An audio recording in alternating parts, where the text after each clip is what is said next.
everybody, and thanks for joining us. This is an incredibly exciting day for the MTA and for New York City and the entire region. We're obviously here today for the first public pilot, first phase of OMNY, One Metro New York. OMNY is the MTA's new fare payment system, first new fare payment system in over 25 years. The Metrocard has served New York well for the last 25 years, but its time has come to be replaced by OMNY. OMNY will replace Metrocard in full by 2023. The pilot being rolled out today at the Bowling Green station.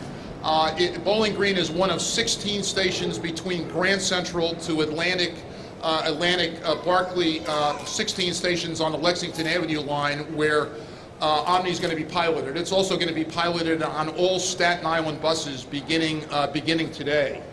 To start, we're all going to use OMNY for full fare rides. We'll add options, different pricing options that are available to customers today as the pilot proceeds. The reason we're doing this is we're doing it on a pilot basis. This is an incredibly important endeavor. We've got education we've got to do for our customers as to how to use OMNY, and rolling it out in this manner is something that we decided was the right thing to do after conferring with our partners at Cubic. Cubic is the world leader on this type of technology. They've done it in London, Chicago, here with respect to the Metrocard, and now with respect to OMNY. We've literally spent years designing, developing, and testing OMNY, and we're going to spend the next several months with the help of all New Yorkers ensuring that all systems are working as we've designed them. We're proud to be with you today for the first launch of an open-loop system, meaning that customers can bring their own contactless card or a smart device that they already carry. A card like this with a Wi-Fi indicator on is a contactless card. The penetration of contactless cards in New York and throughout the nation, we've been in discussions with Visa, MasterCard, American Express, other card issuers. You're going to see more of these cards as your cards expire and credit card issuers issue new ones. This is a momentous occasion and one that really gets to the core of our work in transforming and modernizing the MTA, New York City Transit, and each of our agencies. And we're continuing to take that approach to every corner of the MTA. Importantly, OMNY is a new fare payment system that's going to have real and tangible benefits for our customers. OMNY is designed to save New Yorkers their most precious commodity, their time. Just as Andy Byford and his team have raised on-time performance and lowered platform time and train time, that's returning time to New Yorkers. OMNY is going to do the same thing on the subways and buses. OMNY is going to help speed boarding on buses. We'll be moving to multi-door boarding on buses. It's going to reduce or eliminate the need to go to Metrocard machines, because customers will have the option to bring their own contactless card, a Apple phone, Apple Watch, a Fitbit, etc. Customers are going to have that choice. Importantly, at every phase of this, New Yorkers will be able, in the next 3 years, to use Metrocard. That will be replaced by an OMNY card, or if they wish, to use cash. So people who don't have bank accounts, who don't have credit cards, are going to continue, as they can today, buy a Metrocard, use cash to buy a Metrocard, and ultimately an OMNY card. In short, OMNY is not just a technological leap, but a symbol of our commitment to improving our customers' experience as they move through the system and save time. Let me just make a couple of thank yous before we begin with our taps. I'm going to recognize a number of presidents. First, my colleague Andy Byford, who's the president of New York City Transit. Andy's team of transit workers has obviously played a critical role in deploying these validators, in wiring them, making sure they work. And I want to thank Andy and his team, 50,000 men and women of New York City Transit, TWU members, for all the work they've done. Incredibly important. I want to recognize at least 3 other presidents. Matt Cole from Cubic. Thank you, Matt. Matt is our partner on this. And importantly, 2 additional presidents. The president of the Transit Tech High School, right here. Tell folks your name. My name is Thea Morass from Transit Tech, and I'm currently the president of Transit Tech High School. Good, and we're honored actually with next year's president. Please. Hi, my name is Azera Khan, and I'll be the other president of Transit Tech High School. So the House is full of presidents today. It's a terrific thing. I want to acknowledge many of my colleagues, but in particular two, Al Petray, who's the program director for OMNY. Al is also, according to the Transit Museum, which is the definitive source on this, a transit legend. You can put that in your stories. And Al's colleague, Wayne Lyden, who is his partner on this, Jesse McKinley, as well, and lots of others. They've done an extraordinary job, and I wanted to make sure they got a shout out. Our partners at Cubic, Matt Cole, who I've identified, and Steve Brunner, and lots of other people at Cubic in facilities throughout the United States, including data centers, call centers upstate New York, and Cubic has been a great partner at the CPOC committee. That's a fancy name for a MTA board committee. About 10 days ago, the independent engineering consultant reported that this project, OMNY, is on time and on budget. We're really happy to report that. We're also committed to continuing that. I want to thank our partners in the payments industry, the credit card issuers and processors who we've worked with very closely. There have been a number of obstacles to overcome, and MTA and the OMNY team, together with Cubic, have been able to overcome each of those. I want to thank the students behind us, the president, vice president, and all of our colleagues. These folks are representative of the great students at the Transit Tech High School. Graduates of the high school are among Andy's employees at New York City Transit and other agencies. I asked the question before as to what industries at MTA these students wanted to go into, and it was heartening. Elevators, escalators, OMNY validators, etc. Just an incredible thing, and these folks are the future of the MTA workforce.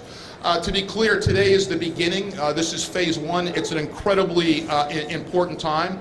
You're going to see the first taps on OMNY in just a couple of minutes, and both Andy, myself, Wayne, Al, all our colleagues and the students behind us are really proud to be doing this well. Lastly, the Metrocard has served New York well for over 25 years. Among the reasons we're doing this is, as you can imagine, any 25-year-old plus technological system begins to wear down. Maintenance cost becomes higher and higher every year. So we really didn't have a choice but to replace the Metrocard.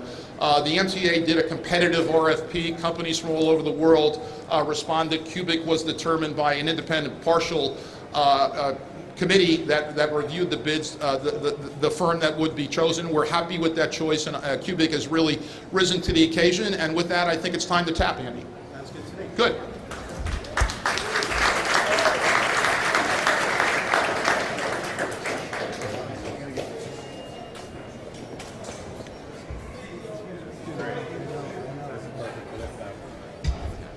Gentlemen, this way. Sure. Sorry? Andy, step back. I'm sorry, Andy, one step. Step forward. Up. There you go. Thank you. Thank you. Thank you. Go for it. Everybody got their shots? Can you show us the Wi-Fi on it? Sure. The Wi-Fi signal? Let me do that. Yeah. So that the Wi-Fi signal is an indicator. It's a contactless credit card. If you got a credit card in your purse or wallet with that, that will work on the OMNY system. Do it. I think it's time to tap. Yeah.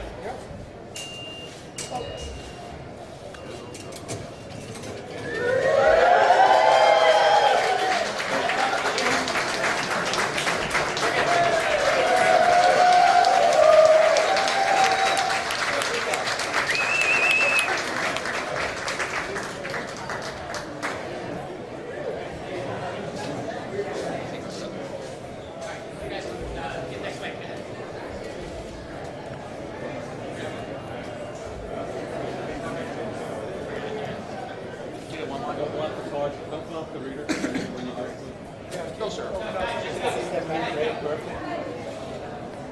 Nice.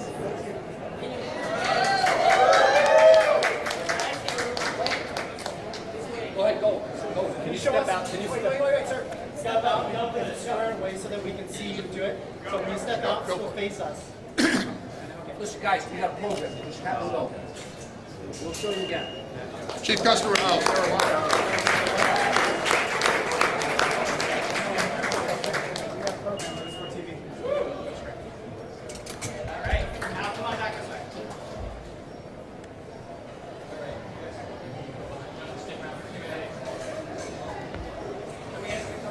Yeah, sure. So let me do this. I'm going to recognize Sarah Meyer, who's the first chief customer officer of New York City Transit, first person in that role, and Sarah's played a key role in Omni messaging, communications, etc. And with that, Andy and Al. Where's Al? Why don't you join us? Why don't we do this? Why don't we start on Omni questions, and then we're happy to take other questions, but let's start on Omni. Andrew.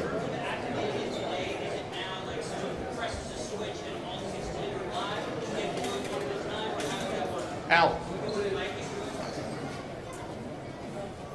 I was given the order that at 12:15, after we did the first swipe, we would send out a command to light up the remainder of the stations, and within about 5 or 10 minutes, the rest of the stations will be activated.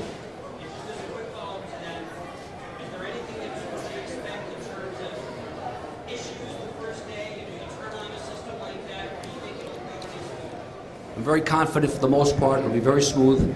However, there are over 350 different types of credit cards that are manufactured all over the world. In addition, each card has its own chipset. Each card has its own little computer. Now, we've configured this system to match as many of them as we can find. However, until we introduce it to the ecosystem and we run this pilot, we can't be certain we've hit them all. So hopefully, in this process, we'll identify any cards that need to be configured, and we'll adapt, and we'll be good to go.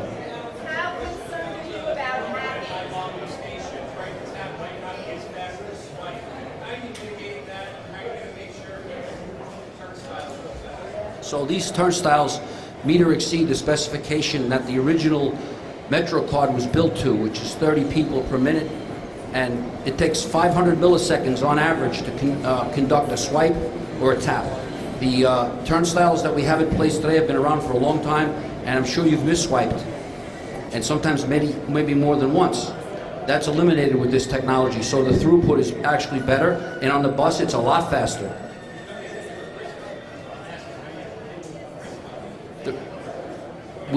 How we did it is we did extensive testing over the last 12 months.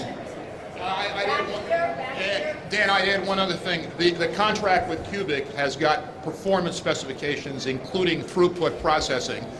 There's a number of milliseconds that the system has to perform that. In the testing, it's performing at that or better.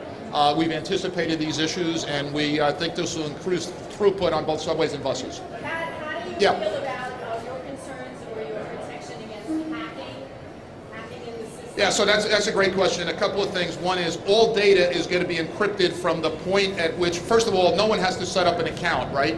That's not necessary. People can do that if they wish. One. Two, data is going to be encrypted from the moment you use your device or credit card to storage. It's the same process as someone going to a Metrocard machine with a credit card today. Cubic has data centers that are located in the United States to protect the data. And the last point I'd make is we are not going to sell, lease, or do anything with any customer's information. That's our policy today. That's going to continue to be the policy.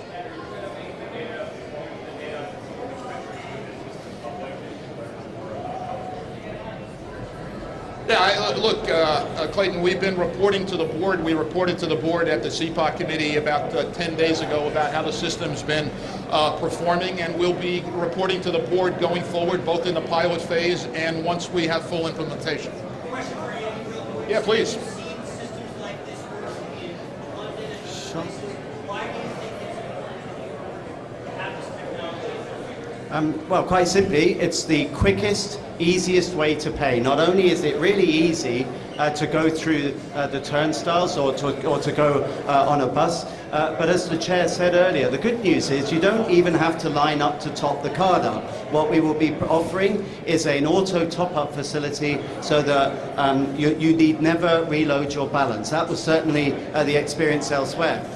The other thing I love about it is we will be the first brownfield major transit system to jump straight to open payment. Open payment meaning you don't even need to have a bespoke card. In the future, you'll be able to use your phone and or your credit card. So I saw it happen in London. It's transformative. It was happening in Sydney as I left. We were rolling it out in Toronto, different providers, service providers. One thing to Matt's credit, Matt from Cubic, I'm really glad we're going with Cubic. Oyster is a Cubic product. It works really well. I'm really used to it. It's really quick. In London, it becomes second nature. Sydney, where I was pre-working 2 jobs ago, they've now got what's called the Opal card. Again, it's based on Cubic technology. So 2 things. 1, it's proven technology, but 2, this is where New York benefits from seeing others develop products. We jumped straight to open payment, and we're super confident it'll work.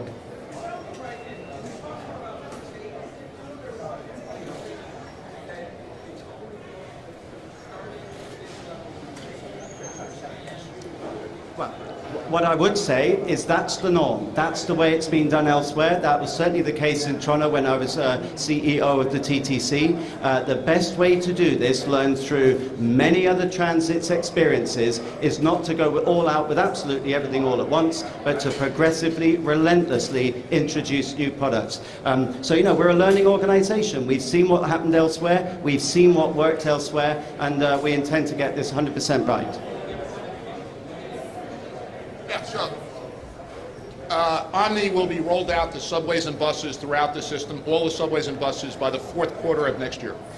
And we're doing it, as Andy said, on a phased basis. We think that's a responsible way to do it, and we think New Yorkers will agree. Anybody else? Chairman Floyd, how much do you anticipate the MTA will save by being able to get rid of the Metrocard system? And when can MTA customers who use... So the answer to that question is tens of millions of dollars annually. And the second question is? Great. That's already a good start. But when can MTA customers who use weekly and monthly Metrocards expect that this will be available for use for them? The question is, when will customers be able to use weekly and monthlies? Alan, do you want to speak to that? In our 3rd phase, in February of 2021, we will introduce an OMNY card that we will sell from an out-of-system sales network, the gift card model. Initially, you'll be able to buy that from CVS, Duane Reade, Rite Aid, and shortly after that, by October of 2022, by March of 2022, the entire system will have OMNY vending machines. Anybody else? Please. On topic, Hang on a second. Yes, sir. Ma'am, sorry.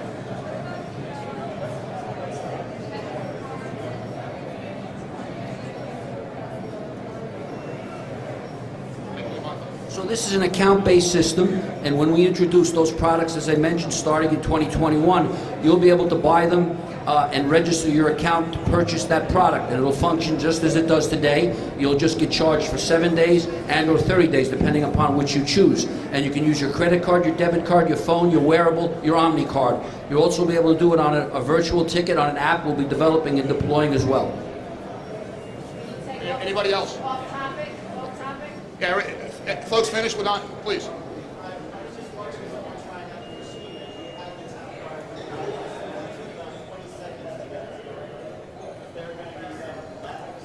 Well, look, I think you just saw us go through in milliseconds. There is an education campaign that we've conducted. We're going to continue to update.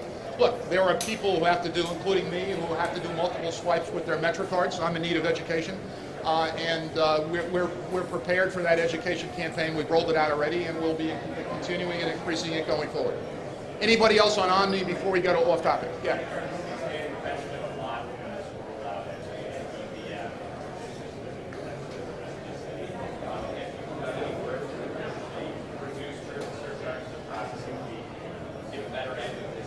Yeah, so that's a great question, Clayton. We've been very focused on it. You're quite right that credit card and debit card companies are going to benefit from this to the extent it drives greater purchasing. We've been very focused on minimizing transaction fees, including interchange fees.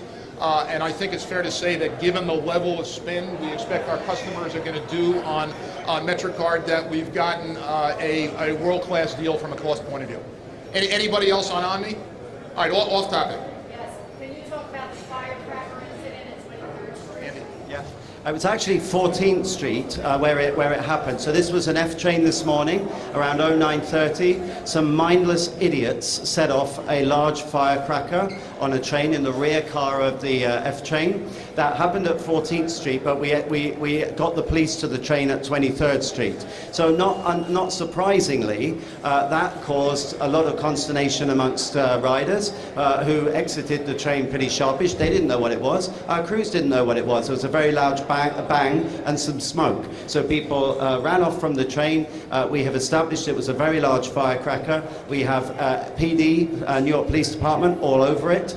This, I would see, and I've checked out what the offence is. It's reckless endangerment felony, right? So the key word there is it's a felony. So as and when, and I'm very confident in NYPD's abilities, if we can find out who did this, same as I said about another person the other day, we're going to nail them, because that is stupid, reckless, mindless, moronic behavior, has no place on the New York subway system. It caused unnecessary consternation to people, and it caused a big delay. So we're on their case. Was the person on the platform throwing the firecracker into the car, or was he already in the car? I think I'm right in saying there's some confusion about this. We think the person was on the train, although other witnesses say they threw the cracker onto the train. So, you know, I've learned in 30 years of transit not to speculate too soon. Let's get the facts. Regardless, whether you're on the train or whether you threw it into the train, you're an idiot, and you deserve to be brought to justice. Was the train in motion at the time? No, it was 14th Street, my understanding it was at the platform, but then the train moved off to 23rd Street, but as we realised what had happened. How many people were in the car? I believe it was about 70, but you know, at the end of the day, let's wait for the facts. We're still gathering facts. I believe there were about 70 people, but I could be wrong on that. I'm waiting to get the facts before I speculate further. 7-0, I believe. I need to check the facts on that. There was certainly a mass stampede away from the train. You know, again, the key issue here is who's the idiot or idiots that did that. We're going to find them and we're going to hold them to account. Is there any video from the subway? Still looking into all of that. So. The question was how many people do throw firecrackers? Thankfully not very often, because most people realize it's really not a good thing to do. It really isn't sensible to throw firecrackers or fireworks around. So it's pretty unusual, but you know, occasionally people do stupid things. Our philosophy is straight onto PD, have the PD apply their expertise to bring these people to account. Yeah. Sure. So this was another incident we had to deal with this morning. This was at 72nd Street. We had an elevator which is maintained by a third-party contractor called Schindler, with whom I only met the other day, actually. And people were trapped in an elevator for around 80 minutes, 80. The fire service were on scene very quickly, and they were in contact with the people within the elevator throughout the incident, and they got them out. Which is good. Obviously, we're now having urgent discussions with Schindler as to why that elevator stalled. There's a number of reasons why it might have got stuck, but the bottom line is, you know, we're going to hold them to account. I do not want my customers trapped in elevators, period.